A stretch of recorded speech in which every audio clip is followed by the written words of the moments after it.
Folha no Ar, primeira edição de volta às 8h39. Nesse bloco, voltamos a conversar com o professor Carlos Valpasso, antropólogo e professor da UF.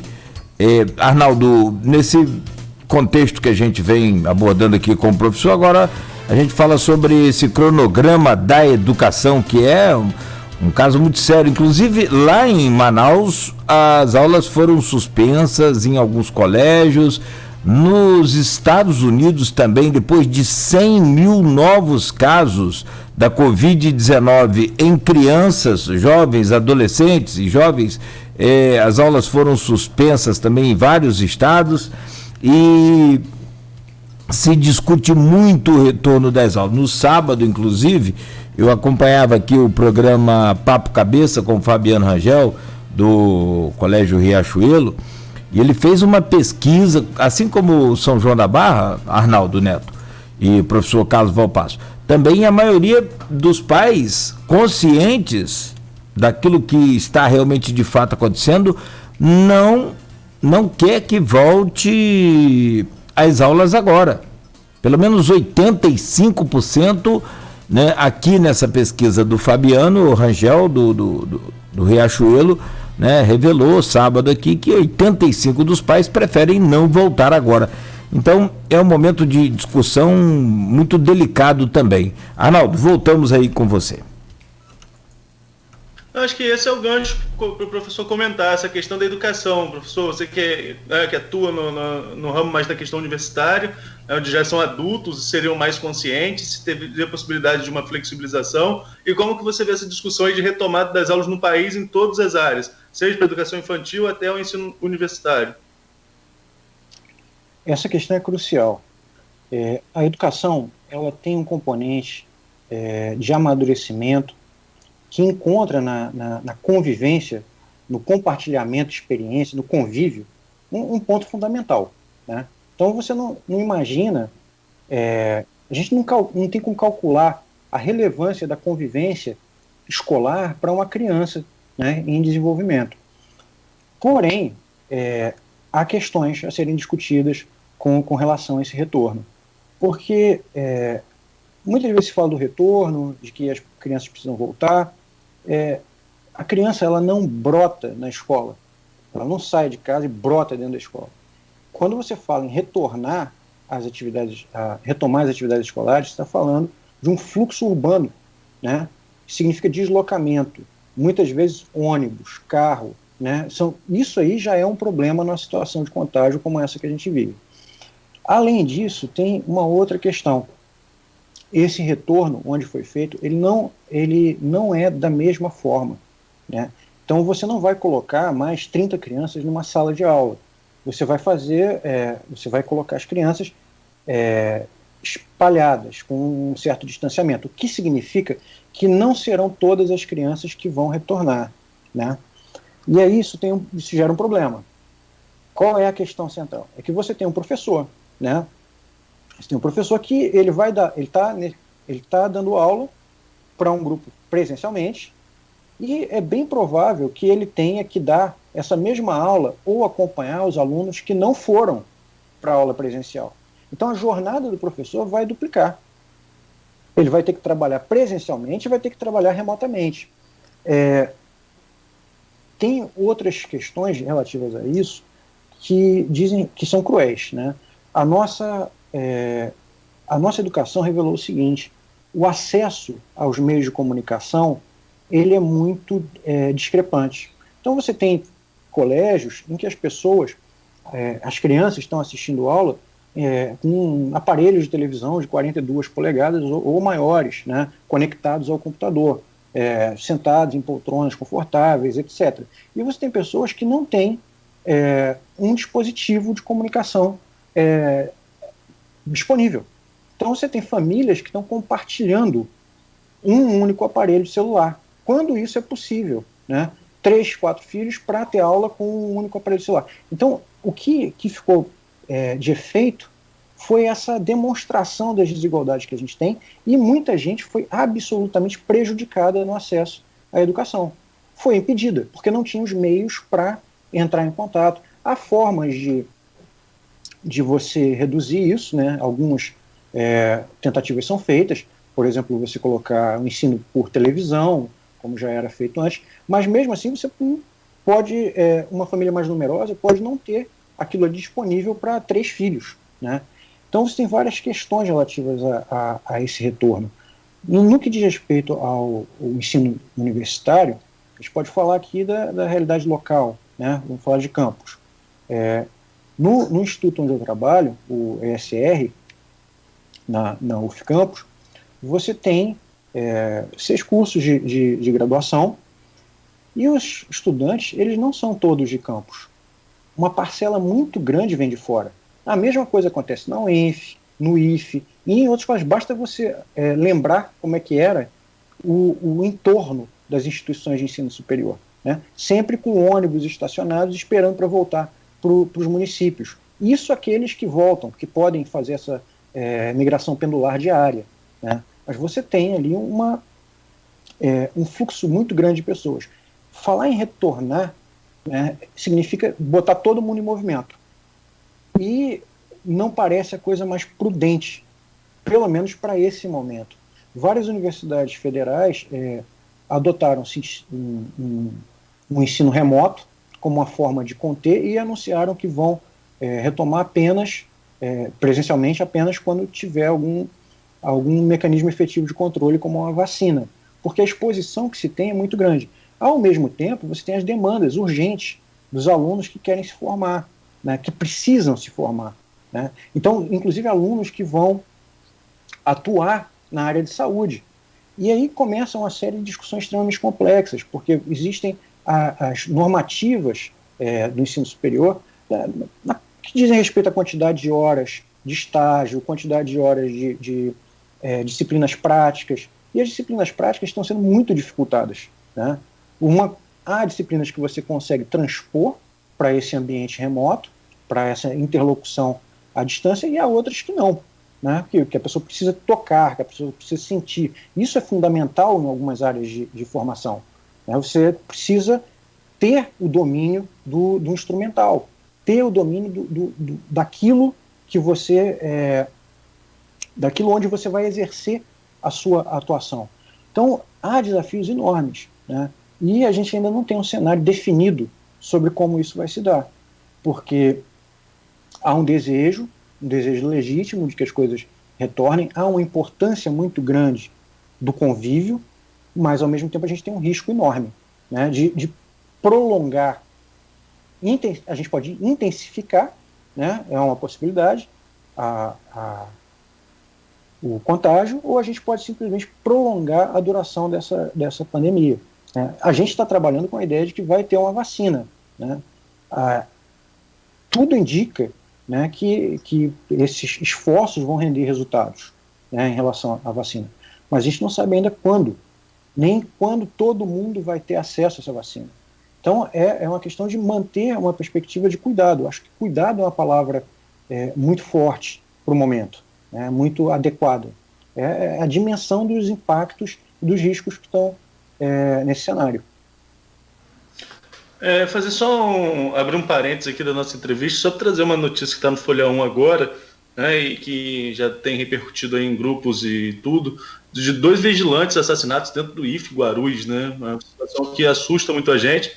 A Guarulhos, que viveu um período aí sem homicídios, um período de tranquilidade, voltou a ter crimes impactantes, 4 homicídios em 72 horas, 2 deles decapitados, né? Então são crimes que chocam. E agora um desse aqui também que choca muita gente, 2 vigilantes assassinados dentro da instituição de ensino, dentro do IFE. Só abrindo esses parênteses para trazer dentro do noticiário, não na nossa entrevista, essa situação.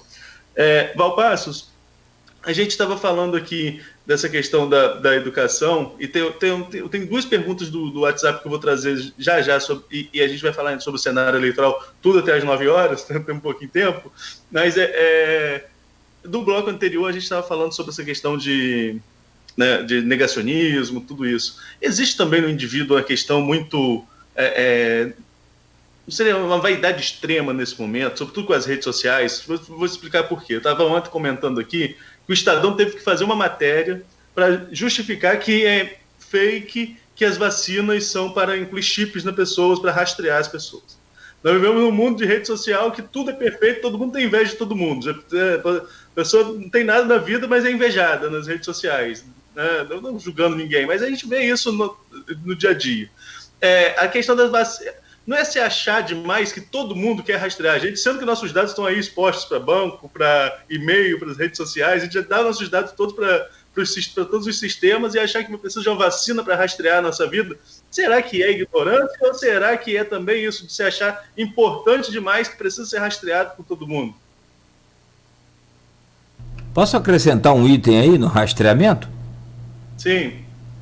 Nos Estados Unidos, o presidente Donald Trump proibiu aquele aplicativo TikTok porque ele está tomando conta da vida de todo mundo lá. Que ele tem acesso que você nem imagina. No entanto, o Google tem acesso até a hora que a gente dorme. Só acrescentar esse dado aí. Está banido lá o TikTok. Olha, Arnaldo, as pessoas têm uma preocupação muito grande com a preservação da sua privacidade, né? E a gente vive um momento de muita teoria da conspiração, digamos assim. Essas teorias vão aparecendo e elas encontram um terreno fértil, né? E elas são interessantes para alguns grupos, né? Elas são importantes, de tanto que elas são alimentadas, né? Isso não é um sistema que surge por acaso. É curioso que quando a internet se consolidou, ela vinha com uma proposta, né, ou tinha assim, uma propaganda em torno de si, de que seria um meio de disponibilizar informação, acesso à informação, bibliotecas, museus, enfim.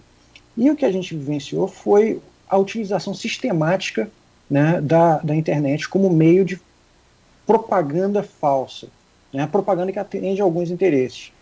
E, por exemplo, quando você diz que algo que é de consenso é mentira, simplesmente porque você acha que é mentira, e você fundamenta com alguns argumentos que não se sustentam, né, você continua convencendo várias pessoas daquilo, o que você está criando é um sistema de descrença. Se aquilo ali, que sempre foi algo dado como certo, não é mais, então qualquer coisa começa a ser possível. Nesse terreno você não tem mais certezas. Então tudo fica viável. Então se você diz que uma vacina vai implementar um chip, né, e haja tecnologia para fazer isso, mas você diz uma coisa dessa, você está criando um medo, né? Aí a gente não sabe qual vai ser o impacto disso, né? Agora, eu concordo plenamente com você, a gente já tem um sistema de vigilância contínuo, né? Você tem câmeras espalhadas pela cidade inteira, você sabe exatamente onde o sujeito esteve só de rastrear o celular dele, né? Você faz aquelas triangulações e consegue perceber onde o cara esteve tal hora, né? Então a gente tem um sistema a gente vive uma sociedade, hoje onde os sujeitos são muito vigiados, né? E são extremamente vigiados. Você nunca sabe quem está te filmando, né? Você nunca sabe o que está acontecendo. Então isso é muito diferente do que a gente tinha há 20 anos atrás, né? Ao mesmo tempo é preocupante, porque diante disso e diante da notoriedade de que nós todos temos nossos dados vigiados, ainda é possível você implementar uma preocupação a mais, de que uma vacina possivelmente implementaria um chip, né? Mas parece ser mais uma forma, né, de criação de medo. O medo é um instrumento fundamental para a dominação. Toda vez que você cria o medo, você cria a possibilidade de que alguém arranje a solução para resolver aquele medo. Medo gera dinheiro, muito dinheiro, para quem está promovendo esse medo. Então, há sempre de se pensar nessas coisas com cuidado, né? Porque se você gera esse medo, o que vai aparecer de alternativa? Quais as implicações disso? No momento, a gente não sabe exatamente quais são, né, os efeitos derivados de uma notícia como essa. Mas elas têm, é o tipo de notícia que tem impacto e que tem um potencial para gerar benefícios para uns grupos específicos. Professor, a gente está caminhando para o final. Eu falei que tinha 2 perguntas aqui do grupo, mas eu vou só registrar as perguntas, mas nós já falamos sobre elas, só para registrar aqui os participantes do grupo Opiniões e do Folha no Ar. Teve a pergunta da Silvana Venâncio, a gente já acabou falando sobre ela. Não esperávamos nessa pandemia e, de repente, nem nos piores pesadelos, e não estávamos preparados. Isso teve grandes consequências nesse impacto na nossa sociedade em todas as vertentes. Já falamos sobre isso, né, desse impacto da pandemia. E a outra do Arnaldo Garcia, falando que o mundo tem mudado de maneira assustadora, o que Valpasso projeta para os próximos 10 anos pelos caminhos que estamos seguindo. Foi o que você também já respondeu, que não é possível falar em futurologia, né? Não é um ambiente que a gente pode estar aí discorrendo sobre. Esse impacto existe, isso a gente já colocou. Mas aí eu vou pegar essas duas perguntas dele sobre esses impactos para fazer o gancho para o nosso final. Como ainda, num cenário desse totalmente incerto, nós vamos entrar em uma campanha eleitoral? Quanto isso vai mudar o entendimento da população, né, que são campanhas mais quentes, campanhas municipais são mais quentes do que as estaduais, não do governo federal, né, que a última do governo federal foi, né, quase que uma briga de foice no escuro, como o Nogueira gosta de falar e o Aloysio aqui. A última campanha eleitoral foi nesse nível. Inclusive com um lamentável episódio de violência contra o próprio presidente, né, eleito, então candidato. Né, aquilo ali também é um grande absurdo. Mas, assim, como que a população entra num momento desse de pandemia para acompanhar a campanha eleitoral? Isso vai impactar também, né? Porque vai estar tudo mais distante. Isso traz diferentes formas de atuação política, né? As campanhas vão ser diferentes, elas vão se dar de um modo distinto, né? A gente já tem vivenciado alterações no sistema de campanha ao longo dos últimos processos eleitorais. Dessa vez, a gente tem a pandemia marcando, né? Inclusive a possibilidade de adiar as eleições, para quando, como é que vai se administrar, né, esse calendário eleitoral. Isso é uma discussão que chega no TSE, você tem um debate intenso a respeito disso, porque há o risco de você gerar aglomerações constantes, e isso pode ocasionar efeitos deletérios. Campos vive uma situação peculiar, né? Porque Campos atravessa uma queda, uma perda continuada da arrecadação dos royalties, né? Tem um endividamento, e a gente vai para as eleições, no ano das eleições, a gente tem uma pandemia. Essa pandemia tem um impacto direto na governança local, porque você perde a arrecadação, isso gera pobreza, né? E essa pobreza vai se espelhar também na arrecadação da prefeitura. Então, esses impactos que a gente tem agora, eles não vão terminar quando começar 2021. O novo prefeito ou a nova prefeita, ele vai entrar num cenário de uma cidade muito, muito, muito prejudicada economicamente, né, em vários sentidos, históricos, né, em relação ao que foi, e com demandas inéditas, né. Campos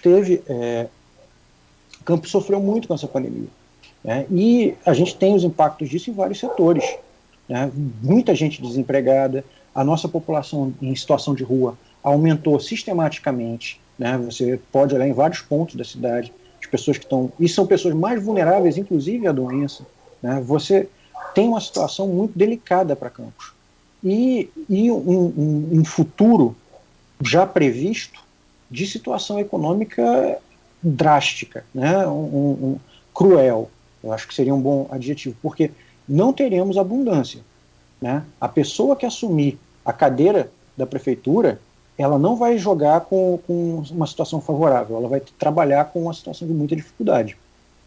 Então, acho que isso aí tem que estar em mente. Na última eleição, o então candidato Rafael Diniz fez algumas promessas que não conseguiu cumprir durante a campanha. Manutenção de programas sociais é uma delas, passagem social, né, enfim. E nós, como você me colocou, nós vivemos um cenário financeiro muito ruim e a perspectiva não é boa para o futuro também.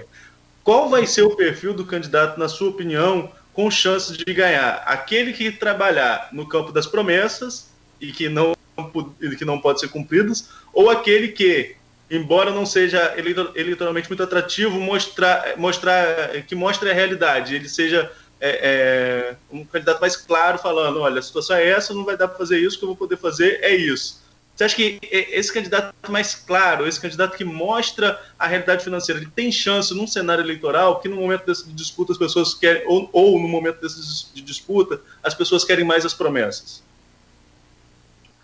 Olha, esse é um contexto bem nebuloso para a gente, e sempre surpreendente, né? Quando se fala de cenário político, a gente entra num terreno de incertezas.